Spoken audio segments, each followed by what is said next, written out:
Assalamualaikum warahmatullahi wabarakatuh. Innal hamdalillah nahmaduhu wa nasta'inuhu wa nastaghfiruh wa na'udzu billahi min shururi anfusina wa min sayyiati a'malina. من يهده الله فلا مضل له ومن يضلل فلا هادي له أشهد أن لا إله إلا الله وحده لا شريك له وأشهد أن محمدا عبده ورسوله أما بعد. Hadirin dan hadirat yang dirahmati Allah, kita sambung hadis yang berikutnya tentang syurutus salah ataupun tentang syarat-syarat salat. Hadis yang berikutnya ialah hadis daripada Ummu Salamah, di mana wa an Ummi Salamah radhiyallahu anha annaha sa'alat An-Nabiy sallallahu alaihi wasallam, dia baca annaha sa'alatin Nabiy sallallahu alaihi wasallam atusalli al-mar'atu fi dir'in wa khimarin bighairi izar, qala idza kana ad-dar'u sabighan yughatti dhuhura qadamayha. Akhraja Abu Dawud wa sahhu al-a'immah waqfahu. Daripada Ummu Salamah radhiyallahu anha annaha sa'alatin Nabiy sallallahu alaihi wasallam, bahwasanya dia bertanya Nabi sallallahu alaihi wasallam, atusallil mar'atu fi dir'in wa khimarin bighairi izar, adakah satu orang wanita boleh salat di dalam dir'? Dir' ni kalau dir'il hadid atau dir'il harb maksudnya apa? Perisai perang tu. Tapi dalam ayat dalam ni maksudnya ialah pakaian wanita, di dalam pakaian wanita. Saya tak tahu apa yang dia terjemah dalam kitab tuan-tuan tu. Dia terjemah apa? Ha? Dia terjemah apa? Ha? Jumpa dia. Dia terjemah apa tu? Ha? Baju panjang. Ha? Baju panjang. Tapi dir' ni maksud pakaian perempuan lah. Dia beza pakaian lelaki yang kita cerita hari tu tu. Dan cuma dia terjemah tu mungkin berdasarkan pakaian kebiasaan wanita lah, yang menutupi wanita pada masa itu. Adakah perempuan itu boleh salat di dalam pakaian wanita dia, ataupun tadi dia terjemah apa? Pakaian panjang tu lah kan. Wa khimarin, dan tudung, bi ghairi izar, tanpa izar. Izar kita dah sebut hari tu. Izar pada kain sarung, macam kain pelekat tu kita panggil izar lah. Kain batik pun izar lah cara orang Melayu. Yang ni kain yang dipakai di bawah. Biasanya kita orang, saya dah sebut, izar mereka zaman dulu ni dia tak jahit. Macam mana tuan-tuan tengok orang pergi umrah pakai tu, macam itulah sahabat-sahabat Nabi sebahagian mereka pakai, kerana mereka bukan ada duit nak cari tukang jahit. Kita sekarang pakai berjahit cantik lah kan. Kita bezalah, kita pakai kain pelekat, kita jahit kain pelekat kita tu style. Ada yang mahal, ada yang murah, ada yang gajah duduk, gajah pensan macam-macam. Tapi apa pakaian, kemudian kita pakai yang baju Melayu kan. Orang selalu tanya saya, baju Melayu buat mana? Saya kata baju Melayu buat apa kali elok. Saya baju Melayu satu kedai lah, daripada dulu. Jadi kalau bagi tahu tuan-tuan tak boleh lagi, saya susah saya nak buat pula, kedai tu ramai pula. Dia boleh dia boleh. Okey, maksudnya Qala idza kana dar'un sabighan, Nabi kata jika sekiranya baju wanita itu luas, yughatti dhuhura qadamaiha, yang mana melitupi ataupun menutupi belakang kakinya, atas kaki lah kita Melayu sebut ni, dia menutupinya, maka boleh, kata dia. Akhrajahu Abu Daud wa sahahal a'immatu waqfahu, dikeluarkan, diriwayatkan oleh Abu Daud dan para imam hadis mensahihkan sekiranya hadis riwayat ini yakni mauquf, yakni terhenti kepada sahabat Nabi sallallahu alaihi wasallam, bukan sehingga kepada Nabi. Nanti kita akan bahas dulu, satu-satu kita bahas. Wa an Ummi Salamah, daripada Ummi Salamah. Siapa dia Ummi Salamah? Isteri Nabi sallallahu alaihi wasallam, Hindun binti Umayyah, iaitu isteri Nabi sallallahu alaihi wasallam, Hindun binti Umayyah bin Al-Mughirah daripada Bani Makhzum. Dia ni Ummu Salamah ni adalah orang mana? Orang Mekah. Dia orang Mekah. Dia telah hijrah bersama dengan Nabi sallallahu alaihi wasallam, ikut Nabi. Maksudnya kemudianlah, bukan sehari sama dengan Nabi, mengikuti suami dia iaitu Abu Salamah. Dia orang adalah family yang pertama yang hijrah, satu family. Suami dia pergi dulu, kaum dia halang dia. Dia nak pergi juga, lama-lama dia kesian, dia nak lepas dia nak tahan anak dia. Berebut dia dengan mereka, dengan dia anak dia, sehingga sebagai riwayat dia tercabut bau anak dia, anak kecil dia. Dan akhirnya dia dapat berhijrah juga. Dia telah berhijrah. Dia Ummu Salamah ni orang daripada Bani Makhzum. Dia sepupu dengan Khalid Al-Walid. Sepupu dengan Khalid Al-Walid. Dia wanita-wanita awal yang berhijrah. Dia bukan sahaja berhijrah ke Madinah. Sebelum ke Madinah, Ummu Salamah telah berhijrah ke Habsyah, Abyssinia. Kita sebut Ethiopia macam lagu Indonesia tu. Tapi Ummu Salamah hijrah ke sana.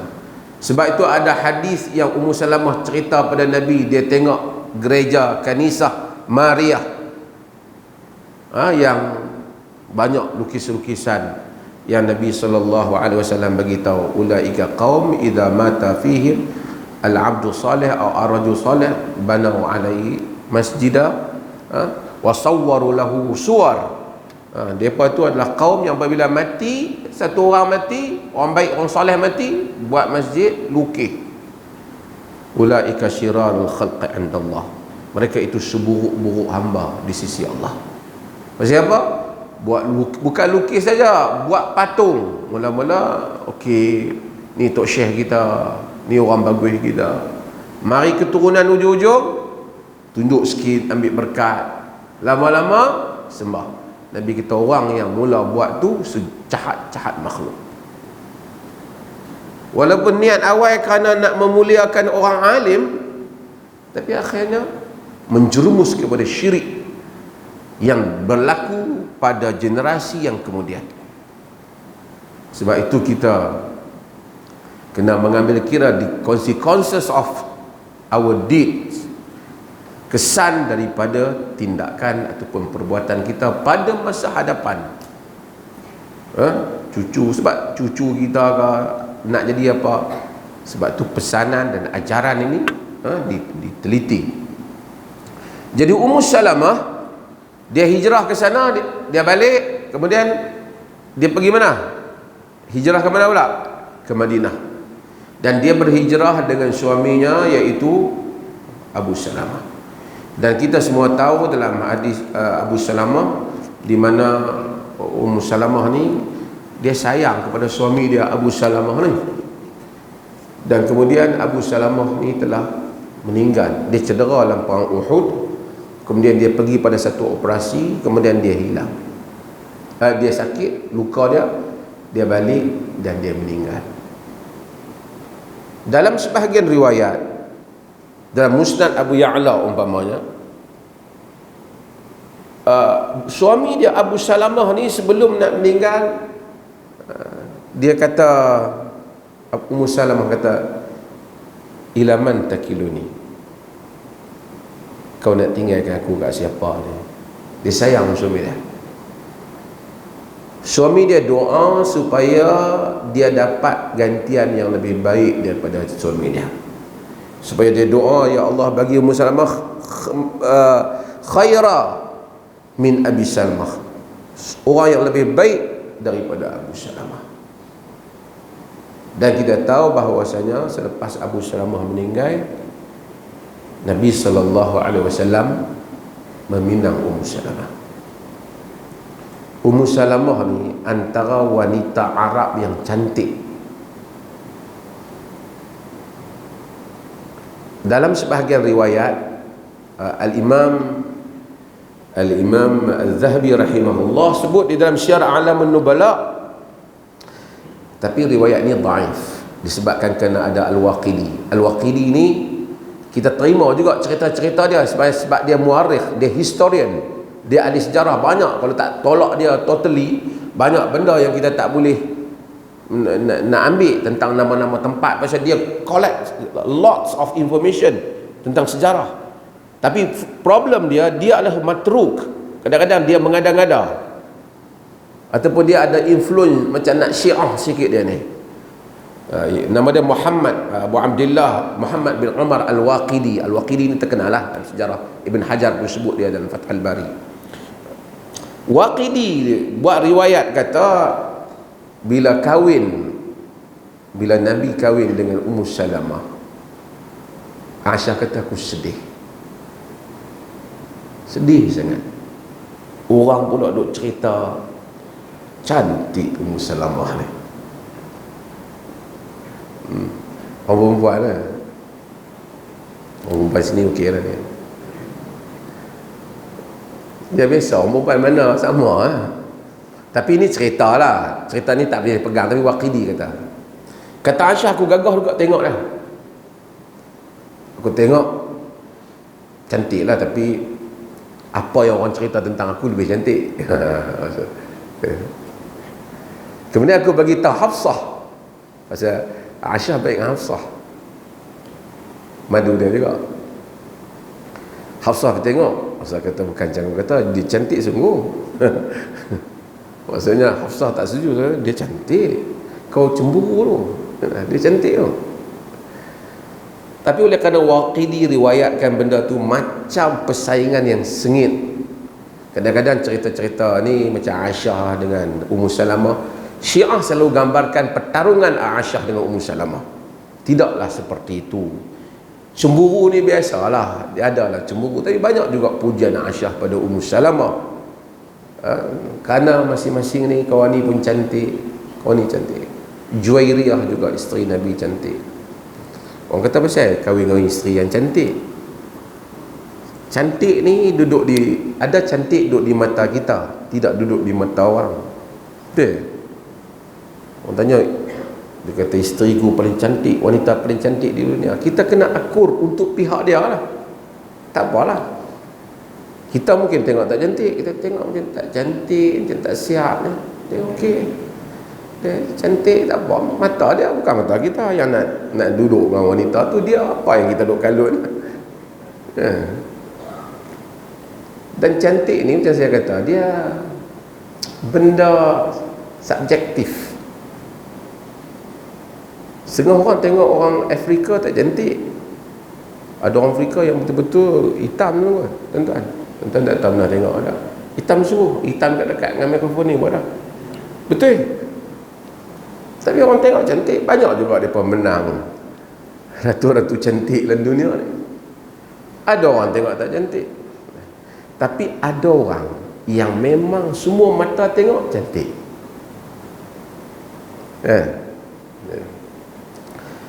Ada orang kata kalau nak kahwin jangan tengok rupa. Tak, dia kena tengok rupa yang sesuai dengan dia. Tak ada masalah, cantik ni, dia cantik. Kau tengok, tak tengok rupa. Lelaki perempuan kahwin tak mau tengok rupa, lelaki kahwin tak mau tengok rupa, lama-lama jemu lah. Apalah aku pergi kahwin, nak tengok, mungkin orang lain tengok okey, kita tengok semua perut. Sebab tu dia suruh tengok. Nabi suruh bila nak kahwin pergi, idhab wanzur ilaiha, pergi dan tengok. Cantik di mata kita. Kadang-kadang orang ni dia kononnya nak terlalu beragama, dia pergi pada satu falsafah yang salah. Lelaki dia memilih yang cantik, wanita juga memilih yang cantik, walaupun wanita sering juga dipengaruhi oleh benda-benda yang lain lah, nama, ketokohan, duit banyak, itu mempengaruhi wanita. Tetapi Nabi SAW dia, isteri-isteri baginda cantik-cantik. Itu adalah fact. Mungkin orang tak berapa sebut tentang cantik, tentang Saudah binti Zam'ah, dia agak gemuk, tapi tidaklah kata dia tak cantik. Tak ada orang kata dia tak cantik. Ummu Salamah cantik. Kita tahu hadis Ummu Salamah apabila Abu Salamah meninggal. Dia semua kita hafal hadis ni. Kemudian dia diingat Nabi SAW kata, ma min muslim tusibuhu musibah fayaqul ma amara Allah inna lillahi wa inna ilaihi raji'un. Tidak ada satu orang muslim yang ditimpa musibah dia kata macam mana Allah suruh, inna lillahi wa inna ilaihi raji'un, Allah ma'jurni fi musibati wa akhlif li khairan minha. Ya Allah, bagilah musibah, bagilah pahala atas musibah yang menimpa aku, dan gantikan untuk aku apa yang lebih baik daripadanya. Nabi kata, illa akhlafallahu lahu khairan minha, melainkan Allah akan ganti yang lebih baik. Tapi kita tu masa kena musibah tu, masa perasaan gundah gulana itu, kita sebut yang ini. Kemudian Allah ganti. Ummu Salamah bila meninggal, Ummu Salamah kata, duk fikir, ayyu muslimin khairun min Abi Salamah. Siapa orang Islam yang lebih baik pada Abu Salamah? Tak ada. Sebagai riwayat kata dia Abu Salamah, tapi tak berapa kuat. Dia kata Ummu Salamah bimbang, kalau kahwin sagi depa bincang, kalau kahwin di syurga besok tak jumpa dah. Tuan-tuan, kalau satu orang wanita dia banyak isteri, banyak suami, ada 2-3 suami dia, kemudian dia mati besok, di syurga kalau masuk, suami mana bersama dengan dia?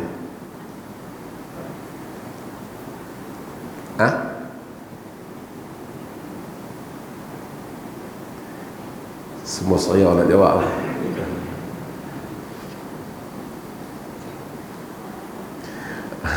Di kalangan para ulama, mereka bahas benda ni. Setengah kata suami yang terakhir, kerana ada beberapa riwayat agak kuat lah tentang suami yang terakhir. Ada yang kata suami yang paling baik akhlaknya. Ada riwayat tapi dia dhaif. Ada yang kata dia boleh pilih. Kalau tanya orang perempuan agak-agak yang mana? Hak tak akhir ke yang boleh pilih? Sebenarnya wallahu ta'ala alam, kita tahu satu benda ya, walaupun ulama-ulama bahas, tapi saya setuju apa yang Syekh Abdul Aziz Abdullah bin Baz sebut. Benda ni tak tahu, urusan ghaib Allah Ta'ala. Yang kita tahu syurga ni, apa yang suatu orang tu nak dia dapat. Kalau dia nak dengan suami dia yang terbaik untuk dia, mungkin dia kahwin yang nombor last tu, yang last tu tak sebaik yang sebelum itu. Mungkinlah, tidaklah dalam kes Ummu Salamah dia kahwin dengan Rasulullah, tapi mungkin dia kahwin di akhirat. Mungkin di akhirat dia jemu semua dia tak mahu, kan? Saya pernah cerita kat tuan-tuan, ada satu orang, isteri dia tanya, di akhirat besok kita dapat duduk balik dengan suami kita. Suami dia pergi jawab sebelum saya jawab. Dia dah sudahlah jemu. Suami dia boleh jawab sebelum saya jawab, betul. Kesian kat isteri dia. Dia jemur beletiak banyak orang kali. Okey. Kata Ummu Salamah, ayu muslimin khairun min Abi Salamah. Mana ada orang Islam yang lebih baik daripada daripada Abi Salamah. Kemudian dia kata, karena Abu Salamah tak awal baitin hajara ila Allah wa rasul ila Rasulullah. Abu Salamah yang pertama, family semua hijrah kepada Rasulullah. Kemudian akhirnya siapa minang dia? Nabi SAW hantar Hatib bin Abi Balta'ah untuk meminang Ummu Salamah. Bila hantar Hatib bin Abi Balta'ah, banyak riwayat. Sebagai riwayat Ummu Salamah kata, bukan aku tak mau, tapi aku ni, sebagian sebut dia kata kabirusin, aku ni usia banyak juga ni. Tapi ahli sejarah nak detect usia Ummu Salamah berapa, kita rasa kalau kita ikut logik dari segi umur dia mati, Ummu Salamah ni isteri Nabi yang lewat meninggal. Kalau kita tengok pada umur Ummu Salamah, boleh agak lah masa dia kahwin dengan Nabi, rasanya dia 30 lebih, mungkin 30 nak pergi ke 40, sekitar 30-an. Tapi mungkin, kenapa dia kata dia umur banyak? Mungkinlah kot, andai kita lah, dia bandingkan dengan Aisyah, mungkin. Dan juga isteri-isteri Nabi yang lain, Hafsah pun Nabi kahwin umur hampir muda juga, lebih kurang hampir ke 30 umur Hafsah. Jadi itu kata dia. Satu dia kata wa inni imra'atun ghaira, ataupun dalam riwayat Muslim ghuyur, aku ni satu orang perempuan cemburu. Nabi isteri banyak, sekali aku tengok dah aku cemburu. Tu dia punya alasan masa Nabi SAW pinang dia. Wa innali bintan, dan aku ada anak perempuan. Itu benda yang dia sebut pada Nabi SAW. Jadi Nabi balik, dia balik, dan Nabi SAW, Nabi kata, ada pun umur kau, aku lebih tua daripada kau. Nabi lebih berusia daripada dia. Ada pun berhubung dengan anak perempuan dia, dia kata Nabi akan doa ayyughniyallahu anha, supaya ayyughniyaha Allahu anha, supaya Allah jadikan anak perempuan dia tu taklah bergantung pada dia sangat. Yani maksudnya Nabi akan cukupkan keperluan anak perempuan dia. Mungkin dia bimbang kalau kahwin esok siapa nak cari untuk anak perempuan dia, kehidupan dan sebagainya. Nabi akan uruskan hal itu. Adapun berhubung dengan cemburu dia, ay yuzhiballahu ghairaha, supaya Allah menghilangkan cemburu dia. Dia tak cemburu. Kemudian dia kahwin dengan Nabi SAW. Dia banyak riwayat hadis. Saya pernah hadir satu talk anak Malcolm X, dia buat di London. Saya ada di sana sabbatical. Saya ingat apa benda, antara saya dengar lah dia cerita tentang pak dia, Malcolm X. Mana tahu Malcolm X?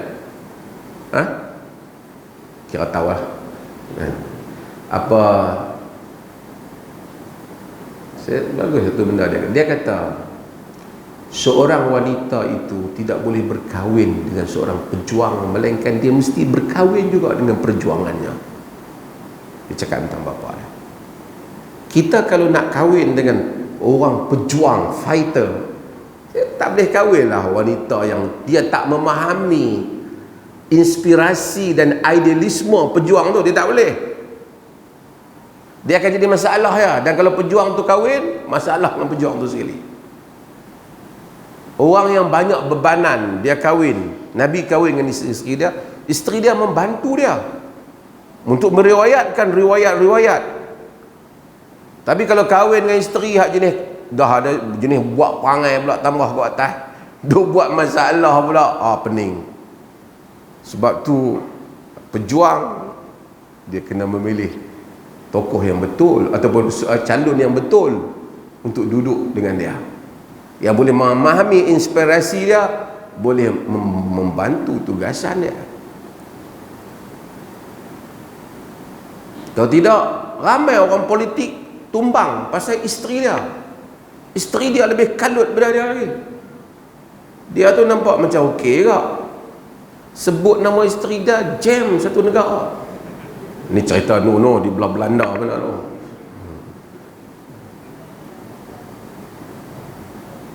Sebab itu Nabi SAW, isteri-isteri baginda telah membantu dalam hal ini. Hadis ni seperti mana yang kita tahu, dia membincangkan tentang masalah pakaian wanita. Di kalangan para ulama ada yang mendhaifkan hadis ini, disahihkan oleh sebahagian tapi didhaifkan oleh sebahagian, antaranya oleh kerana dia kata Ummu Muhammad bin Zaid, dia majhulah dalam rawi ini, dan ada dua masalah kurang-kurangnya di dalam sanad ni. Hadis ni dia nak bagi tahu kita satu benda. Dia bagi tahu kita ialah wanita kalau dia pakai baju dia tu, dalam sekalipun tak pakai kain, tak pakai seluar lah, bahasa kita ni sikit ni, tak pakai seluar dalam ke, tak pakai seluar panjang ke, tapi kain luar tu tutup dia, tak ada masalah untuk dia salat dalam keadaan begitu. Kalau orang perempuan pakai jubah, yang jubah dia tu dalam tak pakai apa, pakai jubah lah, tak apa, selagi mana tidak zahir apa-apa aurat dia. Cuma hadis ni macam dia sebut tentang masalah menutup kaki dia. Di atas hadis ni, majoriti para ulama telah menyatakan bahawasanya kaki wajib ditutup dalam solat. Namun ia berbeza dengan pendapat dalam mazhab Hanafi yang menyatakan kaki wanita tidak wajib. Kaki ni maksud qadam dah, kaki ni, bukan betis dah kaki dah. Pendapat ini disokong juga oleh Ibn Taymiyah rahimahullah. Ibn Taymiyah atas dasar menyatakan nak tutup kaki sukar bagi wanita. Jadi wanita sembahyang tak tutup kaki tak apa, di sisi Hanafi dan di sisi Ibn Taymiyah rahimahullah. Tapi dia kata ini di dalam solat. Ibn Taymiyah luar solat kena tutup juga.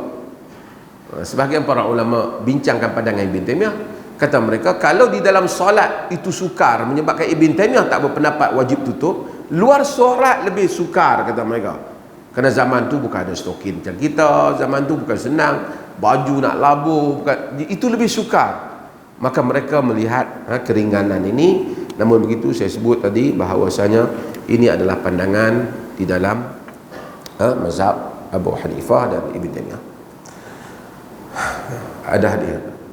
Sambung lagi satu. Dan ke? La Aisyah. Wa an Amir bin Rabi'ah radhiyallahu an qala kunna ma'an Nabi sallallahu alaihi wasallam fi lailatin fa ashkalat alaina al-qiblah fa sallayna falamma tala'at asy-syamsu idza nahnu sallayna ila ghairi al-qiblah fa nazalat fa aynama tuwallu wujuhak fa innama tuwallu fa thamma wajhullah al-Baqarah akhrajahu at-Tirmidzi wa dha'afahu. Daripada Amir bin Rabi'ah radhiyallahu anhu. Amir bin Rabi'ah adalah sahabat Nabi sallallahu alaihi wasallam, meninggal pada tahun 32 ataupun 33 Hijrah. Dia masuk Islam awal dan terlibat dengan banyak peperangan. Amir bin Rabi'ah. Kata dia, kunna ma'an Nabi sallallahu alaihi wasallam, kami satu masa bersama dengan Nabi sallallahu alaihi wasallam, fi lailatin, pada satu malam. Sahabat zaman dulu dia tak berapa, dia tak riwayat pada berapa hari bulan, kerana zaman dulu ni ada hari bulan tapi tahun-tahun ni tak ada. Dia tak ada tahun. Kadang-kadang dia macam saya sebut, kadang-kadang dia sebut bulan saja. Fa ashkalat alaina al-qiblah, maka kami timbul iskal. Apa dia terima situ? Kekeliruan apa? Tak tahu dia terima apa? Kesulitan. Iskal ni tu kita kata muskilah. Masa benda persoalan. Maksud kusilat maksudnya tak pasti, tak tahu. Fa ashkalat alaina al-qiblah. Kami tak tahu tentang qiblat. Fa sallaina, maka kami salat.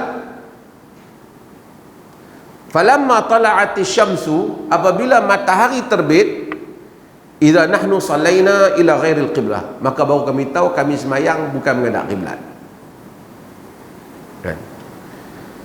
Fa nazalat, maka turun ayat, fa aynama tuwallu fa thamma wajhullah. Di mana saja kamu menghadap, di sana wajah Allah. Okey. Ini bab ni dia bersebut apa? Kerana dia sebut, kenapa dia sebut hadis ni? Dia kata hadis ni Al-Imam Tirmizi riwayatkan dan mendhaifkan hadis ni. Namun ada banyak riwayat yang menyokong bahawasanya hadis ni boleh diangkat ke darjat yang hasan, kerana ada mutabaah, ada ikutan lagi yang boleh diangkat hadis ni. Hadis ni cerita apa? Walaupun dia cerita semayang tak melalui qiblat, tak kena qiblat, tapi menunjukkan qiblat adalah syarat bagi orang yang salat. Wajib menghadap qiblat. Cumanya apabila satu orang tu semayang, tiba-tiba dia sangka qiblat belah ni, tengok-tengok habis semayang, dia kata, oi, hampa semayang qiblat kau mana? Kau ni tengok kau ni, dia tanda kau tu. Tanda tu tak betul ya. Kamu tu kau ni. Patah balik. Ulama-ulama khilaf pendapat dalam hal ni. Di kalangan para ulama ada yang menyatakan bahawasanya jika waktu masih ada, kena sembahyang lain. Jika waktu sudah habis, tak perlu. Al-Auza'i dan ramai lagi yang mendapat. Di kalangan para ulama ada yang menyatakan bahawasanya jika sekiranya dia semayang salah qiblat, macam mana pun kena qada. Ini dinasabkan pada qaul Imam Syafi'i, qaul jadid, qaul baru dia. Di kalangan para ulama mereka menyatakan kalau dia dah semayang dah selesai, dan sebelum solat itu dia memang berusaha nak cari qiblat, duk tanya orang kok mana qiblat, tiba-tiba salah juga, maka semayang dia sah. Dengan syarat dia mesti berusaha terlebih dahulu untuk mencari qiblat.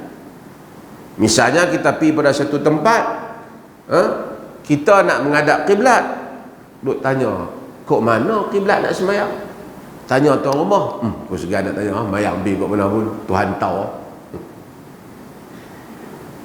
Tiba-tiba tak betul qiblat kita, kita wajib salat balik kerana kita tidak ijtihad, tidak bersungguh-sungguh untuk mengetahui arah qiblat. Bersungguh-sungguh tu dengan cara sama ada kita pergi tengok bintang ke, ni ke, matahari ke, dengan kaedah pengetahuan kita tanya orang ke, maka itu nama bersungguh-sungguh.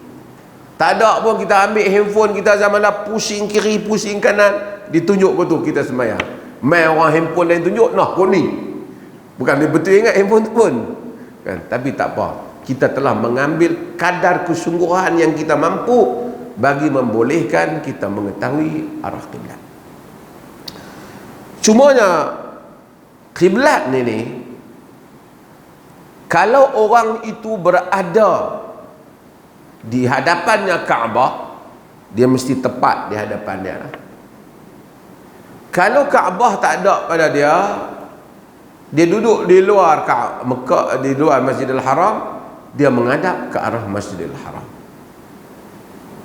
Dia tengok Masjidil Haram, dia nampak Masjidil Haram, dia menghadap Masjidil Haram.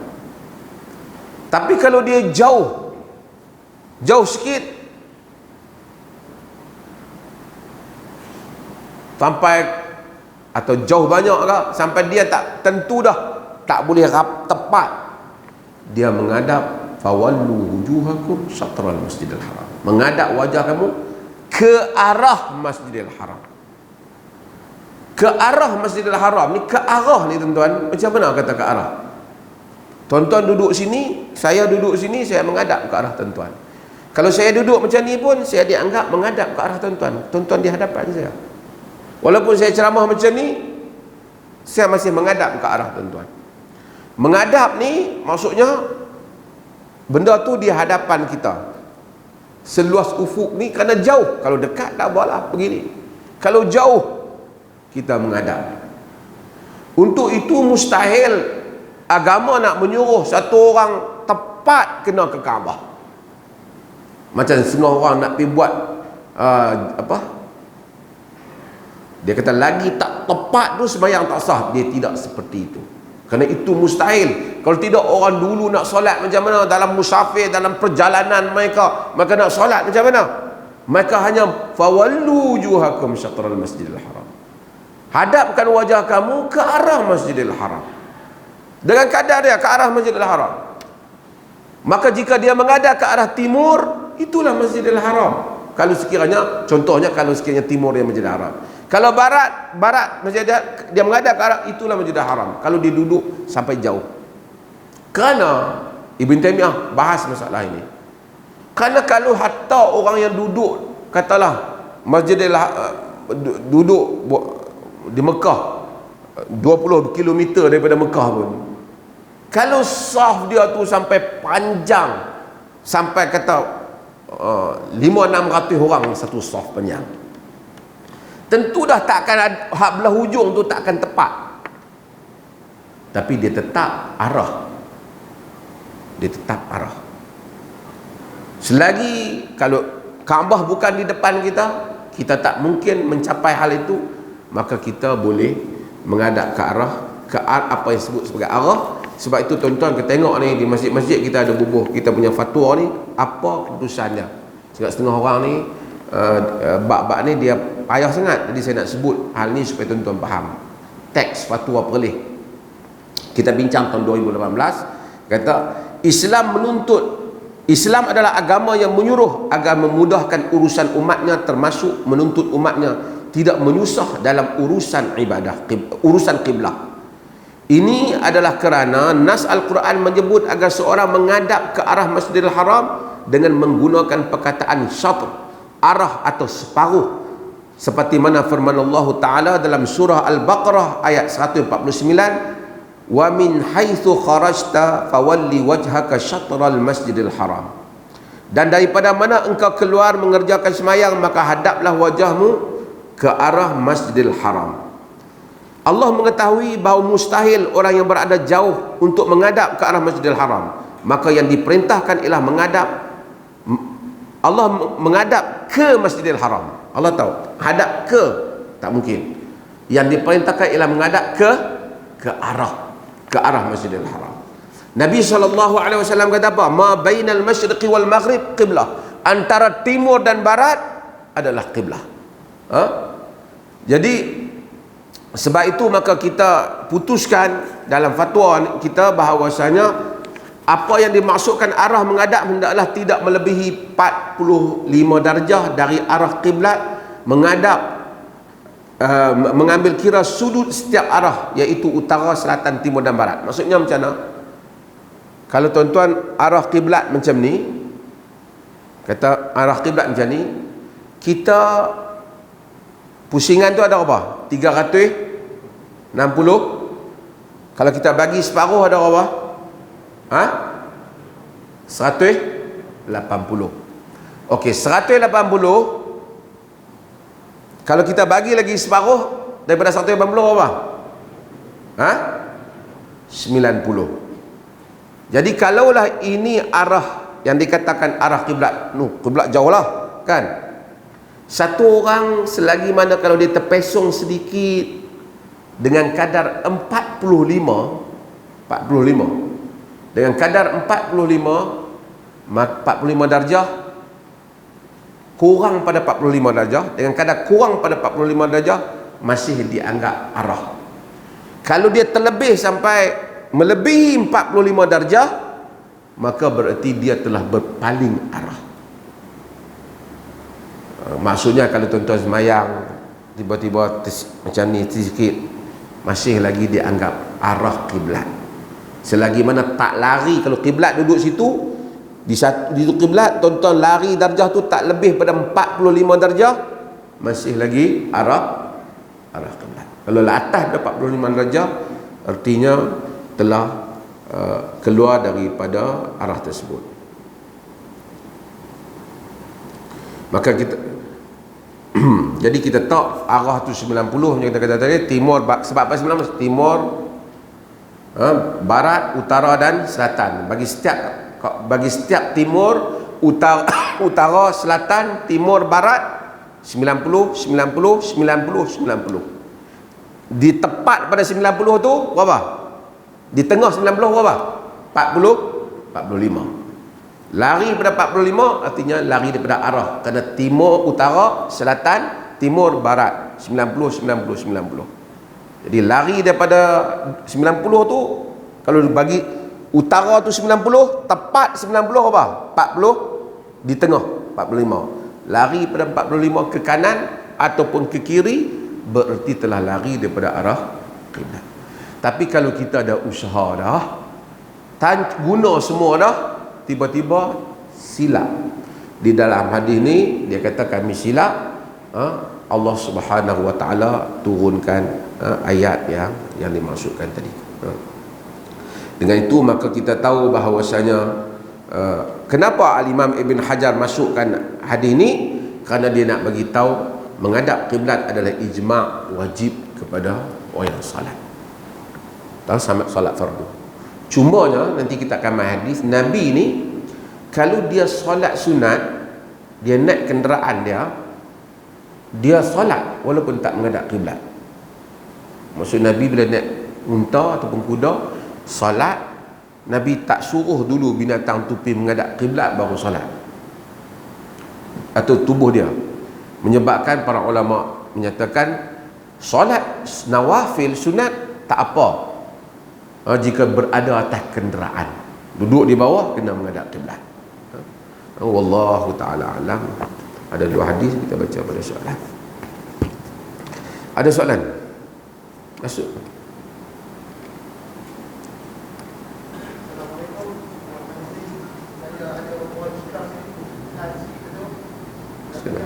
Apa hukum kita menaati pemerintah yang zalim?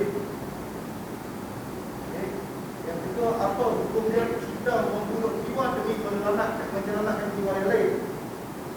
Dan apa hukumnya kalau kita menyembunyikan kebenaran? Terima kasih. Pemerintah yang zalim ada beberapa keadaan. Satu, pemerintah itu zalim, secara umumnya dia zalim, tapi perintah yang disuruh tu tak zalim. Ada satu benda ada satu dalam satu hal yang lain, pemerintah itu zalim dan yang dia suruh itu pun zalim. Bila dia suruh tu zalim lah. Misalnya pemerintah tu tak baik, tapi dia suruh kita benda yang baik. Umpamanya tengok pemerintah tu dia mungkin ada kezaliman, tuan-tuan nak cari pemerintah untuk kita berpijak realistik kepada realiti yang ada. Mustahil ada pemerintah yang perfect langsung tak zalim. Kalau tidak dia akan jadi macam khulafa yang 4 dah lah, khulafa ar-rasyidin, yang tu perfect.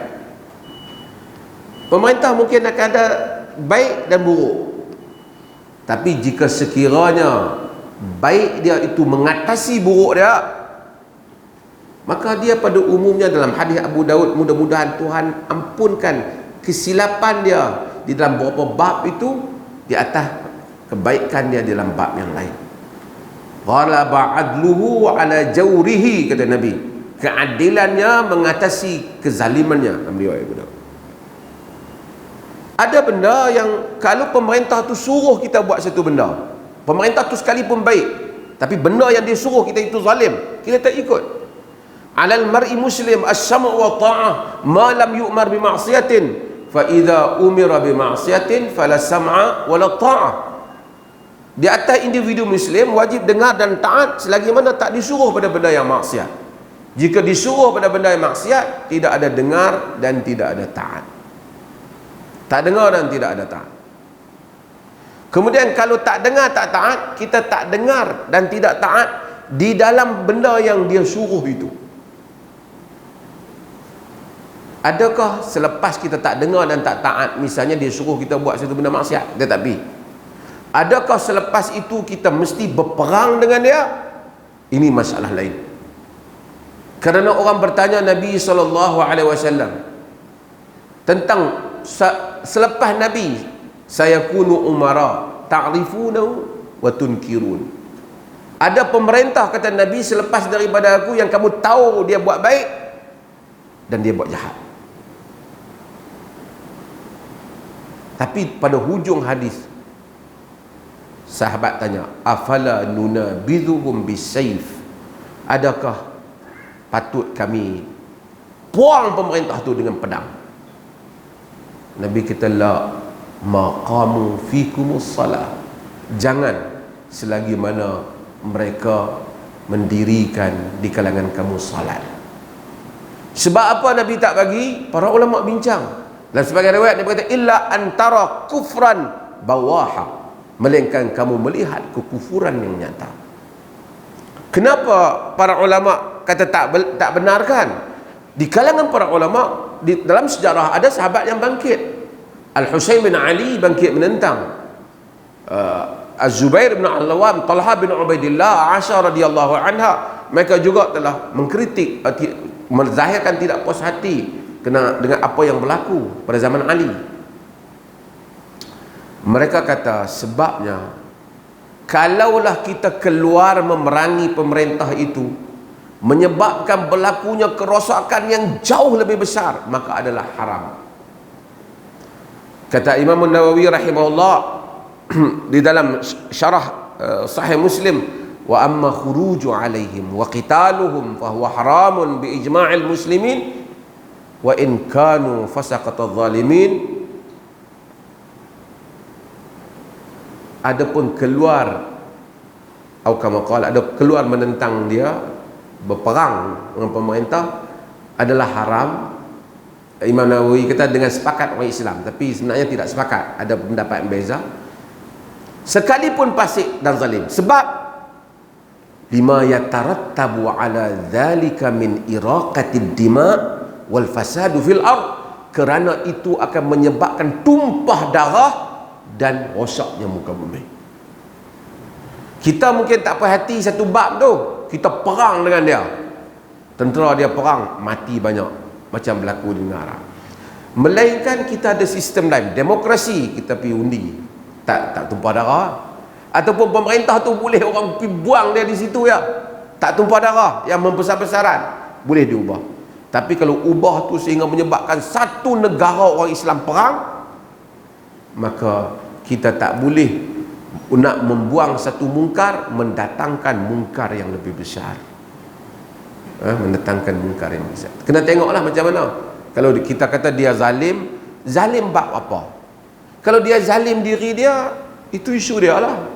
Saya buat contoh lah, pemimpin tu katalah dia ni perangai dia salah, ada maksiat peribadi dia, itu dia dengan Allah. Kalau dia zalim pada siapa? Zalim pada rakyat, cukai tinggi, kita nak tengok cukai dia ambil kat dia ke sistem takbir dia yang kita tak setuju.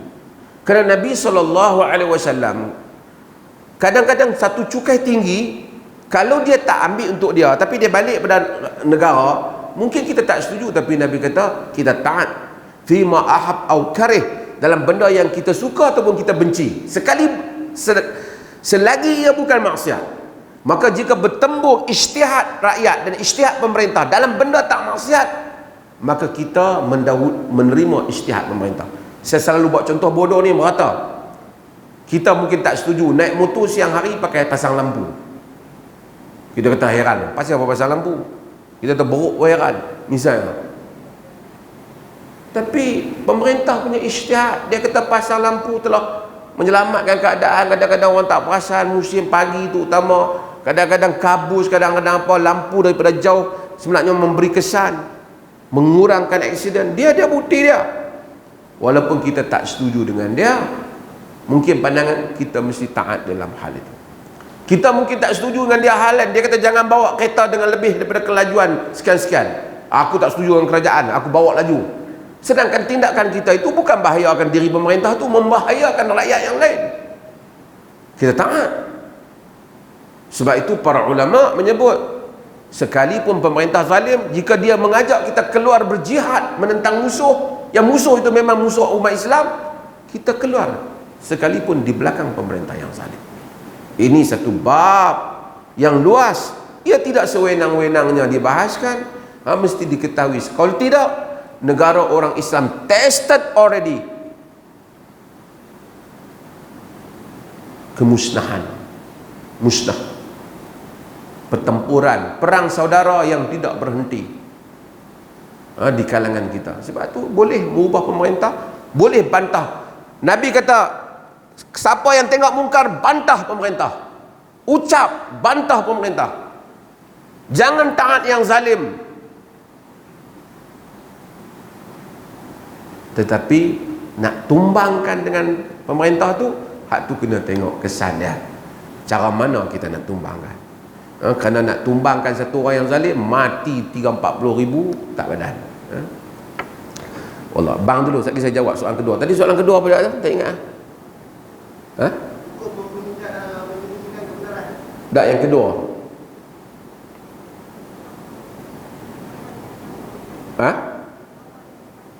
Apa dia yang kedua tadi? Satu dewan ni pun tak ingat. Apa dia yang kedua tadi? Oh, bunuh nyawa dengan nyawa. Nak selamatkan satu nyawa, bunuh satu nyawa. Asalnya hal ni tidak boleh sama sekali.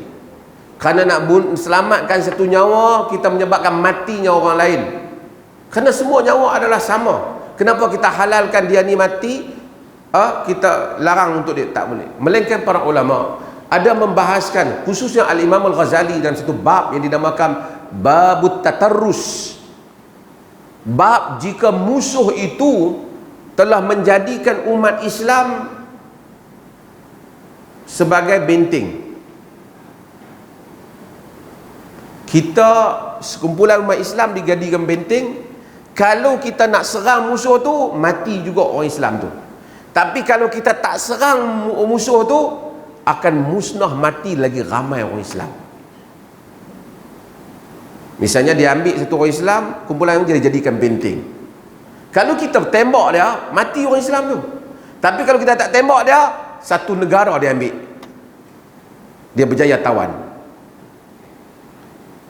Para ulama bahas bab ini. Mereka kata kalau keadaan begitu, terpaksa melakukan apa yang dinamakan dengan akhafud dararain, mengambil mudarat yang lebih ringan. Tapi kalau satu nyawa dengan satu nyawa, kerana nak selamatkan isteri kita, biar mati isteri orang, tak boleh. Nak selamatkan anak kita, biar mati anak orang, tak boleh.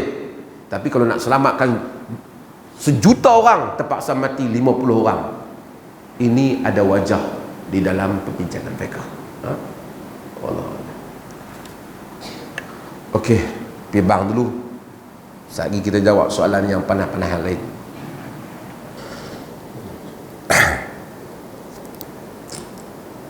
Apa tadi? Sembunyi kebenaran. Bismillah. Tuan-tuan, di dalam disiplin ilmu, ini semua orang kena tahu. Dalam disiplin ilmu, apa saja perkara yang kita perkatakan, pertama benda yang kita kena buat, kita kena define benda tu. Kita kena ta'rifkan benda tu. Misalnya kita kata zalim, kita kena ta'rifkan apa yang kita maksudkan dengan zalim. Misalnya kita kata menyembunyikan kebenaran, kita kena define apa itu kebenaran. Kita bimbang, kita ta'rif yang lain, benda tu lain. Rupanya kita kata, contohnya sekarang lah, apa hukum orang, saya selalu juga, orang hantar saya, apa hukum menyembunyikan kebenaran? Wahai mufti, sekarang ni COVID adalah konspirasi Yahudi. Orang yang menyembunyikan, so pada dia kebenaran itu ialah menyembunyikan konspirasi tu. Dia anggap konspirasi, orang lain mungkin tak anggap konspirasi, orang lain mungkin anggap ada exaggeration, tapi it's not to the extent, to the point that we can call it as konspirasi. Mungkin tak sampai ke peringkat itu. Itu sebab tu nak kena define apa itu yang dikatakan kebenaran ke apa. Tak apalah, whatever. Kalau benda itu memang kebenaran, satu orang tu sembunyi. Ada juga kebenaran yang kita sembunyikan, kita tak bagi tahu. Orang yang ada 2 isteri, isteri dia tanya, abang sayang yang mana? Lepas tu dia kata, abang sayang dua-dua sama dah. Dia kata, abang jika sembunyikan kebenaran, bagi tahu yang betul, dia tak, mungkin dia sayang hak satu lagi, tapi dia tak payah cakap lah, pasal tak ada faedah.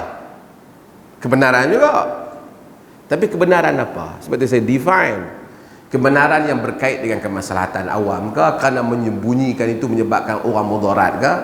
Jika kita menyembunyikan suatu fakta yang menyebabkan orang yang mudarat, khususnya agama, itu dilaknat oleh Allah.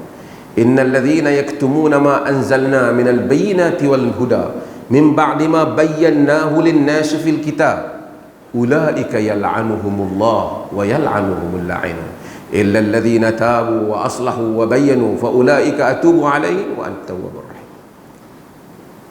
Innal ladzina yaktumuna ma anzalna minal bayyinati wal huda, orang-orang yang menyembunyikan apa yang kami turunkan daripada keterangan-keterangan dan petunjuk, min ba'di ma bayyanahu lin-nasi fil kitab, setelah apa kami terangkan pada manusia, ulaika yal'anuhumullah wa yal'anuhumul la'inun, mereka itu adalah orang yang dilaknat oleh Allah dan dilaknat oleh seluruh yang melaknat. Illal ladzina tabu wa aslahu wa bayyanu, melainkan orang yang bertaubat dan membagi keadaan dan menerangkan, fa ulaika atubu alaihim, maka itulah yang orang barulah Tuhan ampun kepada mereka. Ini bagi golongan agama yang menyembunyikan fakta yang benar, sehingga dia tak bagi tahu hadis sebenar macam mana, kerana dia nak jaga dia punya kedudukan dia nak jaga poket dia nak jaga kuliah dia nak jaga ceramah dia supaya orang suka, dia menyembunyikan fakta. Ulaika yal'anuhumullah wa yal'anuhumul la'inun, mereka itu dilaknat oleh Allah dan dilaknat oleh seluruh yang melaknat. Ada soalan lain? Boleh tuan tu? Ya.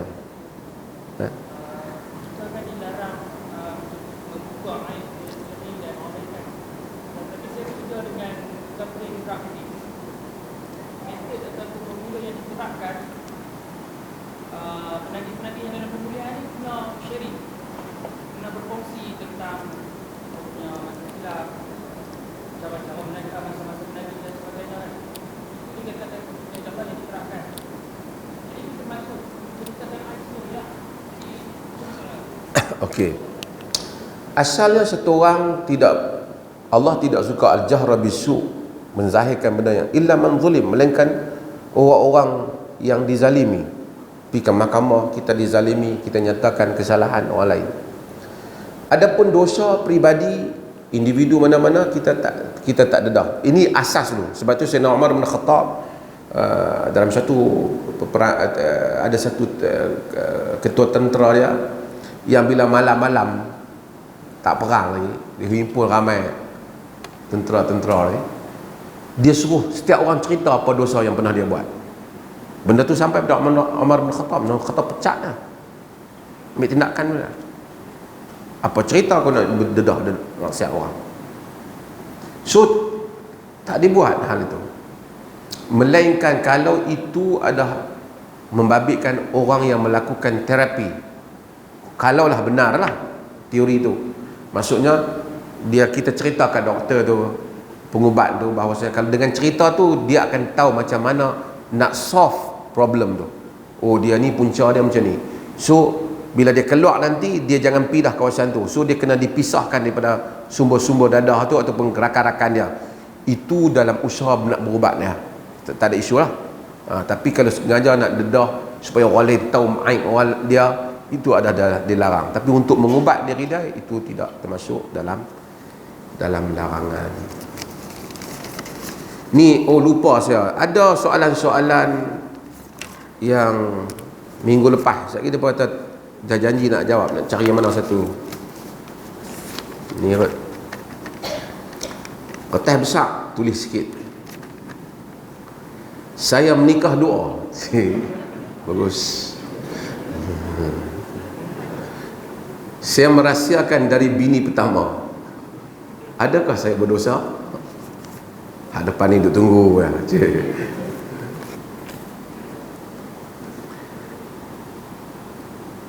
Apabila orang melakukan poligami, jawapan mana ni, yang dituntut kepadanya ialah apa? Adil. Kan? Fankihu ma taba lakum minan nisa mathna wa thulatha wa ruba'. Wa in khiftum alla ta'dilu fa wahidah. Kamu kahwin daripada wanita 2, 3 dan 4 jika kamu takut tidak adil. Perkataan adil, alla ta'dilu, jika kamu takut tak adil, maka satu.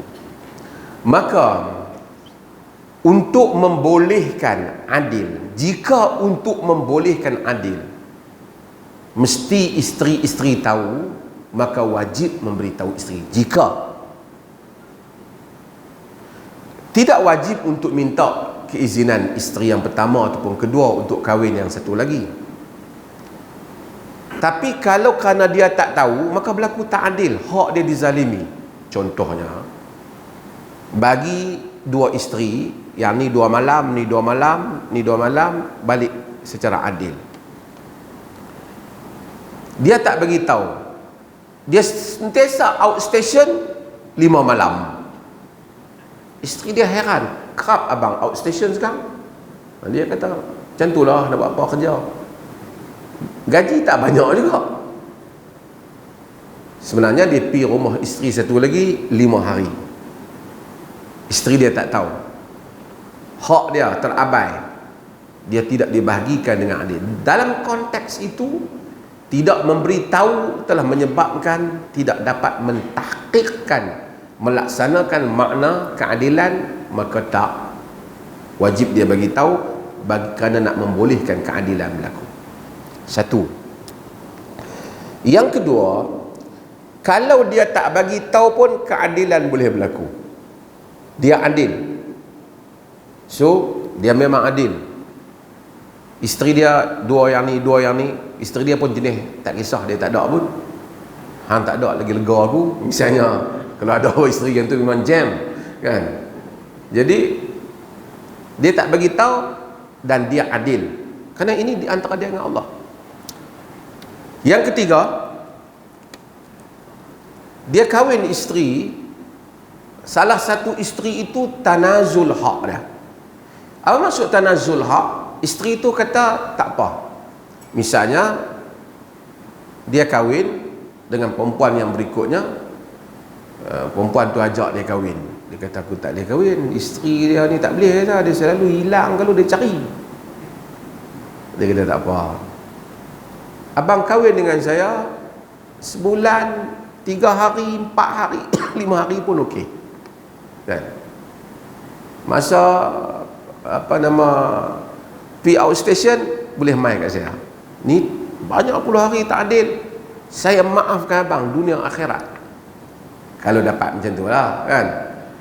Saya maafkan abang dunia akhirat. Ni nak bahagia tak? Harta pun tak payah, saya kaya pada abang ni. Saya hanya perlu suami ya. Ini kan berlaku terutama wanita yang umur dia banyak, 35, 40 ke. Dia nak cari orang yang bujang umur 25, siapa nak kahwin dengan dia? Melainkan dia memang cun melecun ya, harta banyak, kan? Adalah mana-mana orang nak kahwin dengan dia. Itu pun masa sebelum kahwin lah heboh sakan, lepas kahwin tak tahu lagi.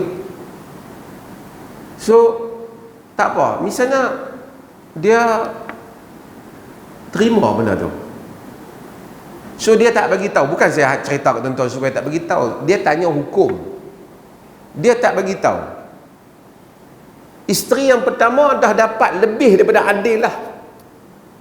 Yang kedua tu ataupun yang ketiga tu dia yang dapat tak cukup, tapi dia yang okey dengan benda tu, dia maafkan. Ini yang disebut, yang saya sebut tentang pembincangan ulama yang disebut sebagai mutaakhir yang mereka bincang tentang zawaju al-misyar, kahwin misyar. Misyar ni maksudnya ialah dia kahwin salah satu isteri tarik hak, disebabkan kerana keadaan tertentu. Dia dah ada PhD, doktor, profesor, mana orang nak boleh kahwin? Dia nak kahwin dengan driver dia. Driver dia kata, tak berani cik kaya saya nak kahwin dengan awak lah, lama duk tengok awak ni. Saya gaji driver cik. Saya bukan minta gaji, saya nak kahwin dengan awak jadi suami. Tak boleh, suami isteri saya tak boleh cari saya lagi. Tak apa, dia kata, you datang masa sebulan, seminggu sekali pun tak apa. Saya tak mampu nak bagi nafkah kat cik. Dia kata, tak apa, saya tak perlu, saya maafkan dunia akhirat. Sekurang-kurangnya saya ada suami. Boleh tak? Boleh tak tuan-tuan? Hak lelaki ni bukan jawab, ijma' bagi kata boleh. Ulama-ulama ada yang cuba berat sikit nak jawab hal ni kerana ada kelonggaran tanggungjawab. Tapi secara umumnya jika akad nikah berlaku, ia sah. Dan Saudah binti Zam'ah, isteri Nabi SAW, dia telah tanazul hari dia bagi pada Aisyah. Jadi sebab tu Aisyah dapat hari lebih. Mereka kata di atas apa yang dilakukan oleh Saudah, maka boleh hal itu berlaku. Macam mana Pak Mat? Senyum panjang Pikak panjang. Ada masalah ya? Boleh jawab ya soalan? Apa ni? Dalam satu kuliah, seorang ustaz menyatakan Nabi melihat dan memantau para sahabat dari belakang tengkuknya. Bukan diberitahu malaikat, tetapi Nabi benar-benar melihat ketika menjadi imam. Benarkah dakwaan ini?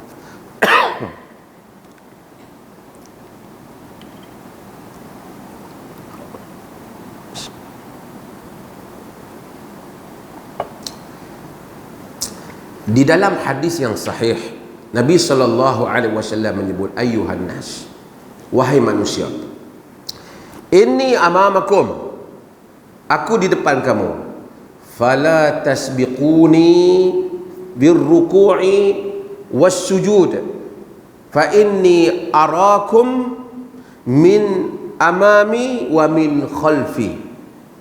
Nabi kata, ayyuhan nas, inni amamakum, wahai manusia, aku di depan kamu. Fala tasbiquni birruku'i wassujud, jangan mendahului aku dalam rukuk dan sujud. Masa Nabi imam. Fa inni arakum amami wa min khalfi, aku nampak kamu depan aku dan belakang. Jadi hadis ni menjadi satu mukjizat Nabi SAW, yang Nabi masa solat boleh nampak makmum di belakang.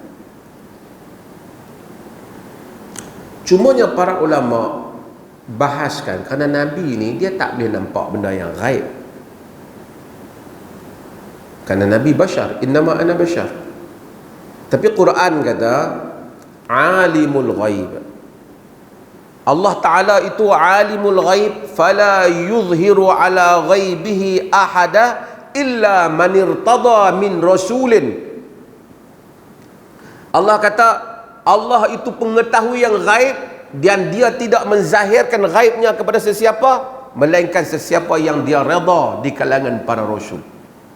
Yang ni termasuk di dalam mukjizat Nabi SAW. Nabi asalnya bukan macam setengah orang sangka. Nabi ni Syiah dalam mazhab dia kata imam dia mengetahui yang zahir, yang batin, pergerakan zarah di udara, semuanya imam-imam dia tahu. Dah, itu pelik. Itu menyanggahi apa yang Allah Subhanahu wa taala sifatkan Nabi sallallahu alaihi wasallam. Dalam surah Al-An'am Allah kata, "Qul la aqulu lakum indi khazainullah wa la a'lamul ghaib wala aqulu lakum inni malak in attabi'u illa ma yuha ilai. Qul la aqulu lakum indi khazainullah. Katakanlah, aku tak kata pada kamu aku ada khazanah-khazanah Allah. Wala a'lamul ghaib. Aku tak kata aku tahu yang ghaib. Wala aqulu lakum inni malak. Aku tak kata pada kamu aku ini malaikat. Melainkan apa Allah kata? In attabi'u illa ma yuha ilai. Hanya saja aku mengikut apa yang diwahyukan padaku. Maksudnya Allah beritahu, ini adalah Nabi. Dia manusia, dia bukan malaikat. Ada orang ni dia tak puas hati bila orang kata Nabi ni manusia biasa yang diwahyukan. Weh, itu menghina Nabi. Nabi ni super power. Dia apa dia ni? Quran kata qul innama ana basyarun mislukum. Quran suruh Nabi berulang kali, katakanlah aku ini manusia sama seperti kamu. Supaya membolehkan tidak ada alasan untuk kita tak ikut Nabi SAW. Dia macam kita, cuma dia diwahyukan, dia rasul, dia protected, dia rasul, dan Allah memberikan kepada baginda mukjizat-mukjizat tertentu.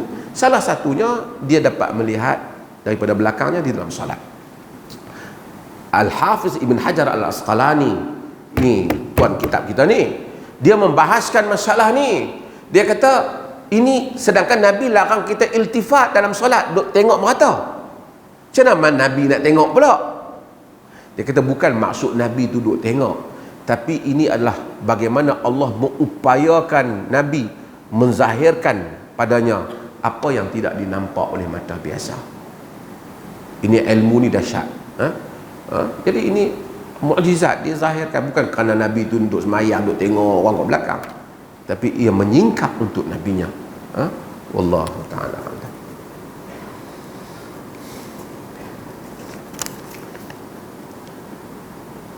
Ni apa ni? Salam Datuk, saya ingin bertanya tentang hadis malaikat tidak mencatat dosa sehingga 6 jam. Adakah hadis itu sahih?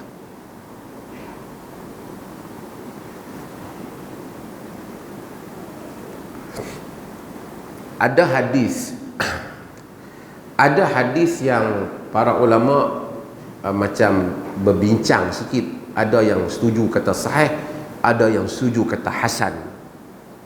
Macam hadis dalam masalah ni, Nabi SAW kata inna sahibas shimal la yarfa'u al-qalama an al-abdil muslim al-mukhti al-musi' 6 saat, atau 6 saat an abdil muslim al-mukhti.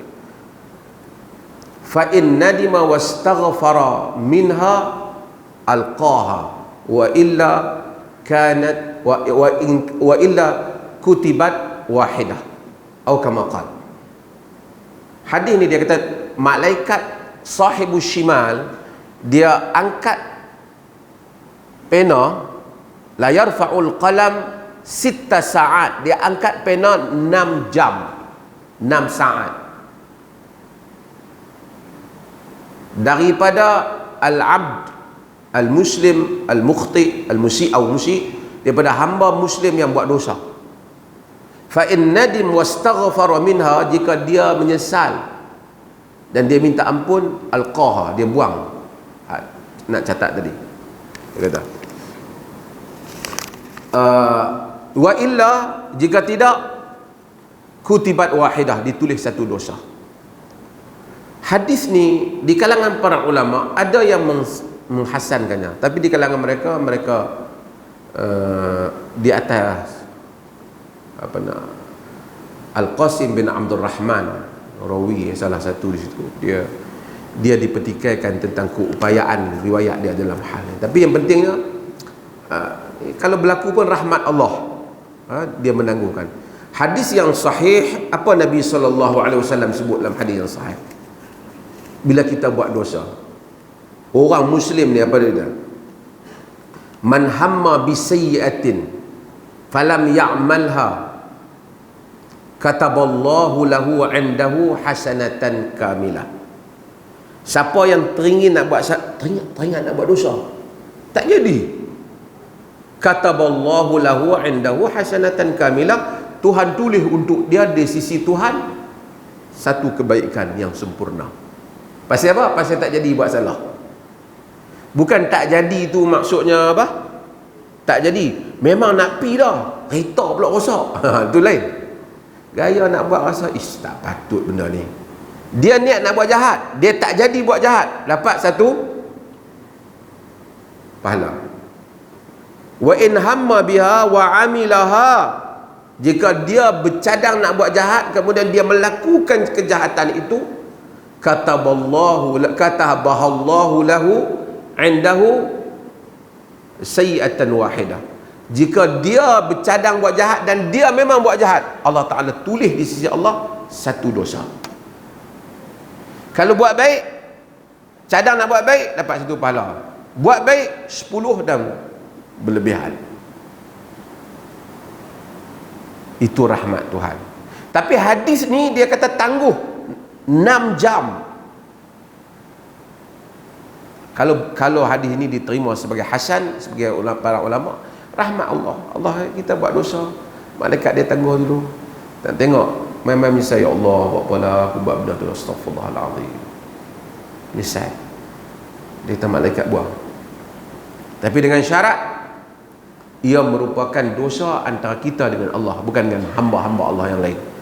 Lepas pergi curi harta benda orang, buat 2-3 jam menyesal, lepas tu ambil harta benda tu haria kat dia, kan? Tu pakai kat dia. Yang tu tak boleh lah. Yang tu dia kena kembalikan hak orang lain jika dia telah menzalimi orang lain. Wallahu ta'ala. Ada lagi soalan?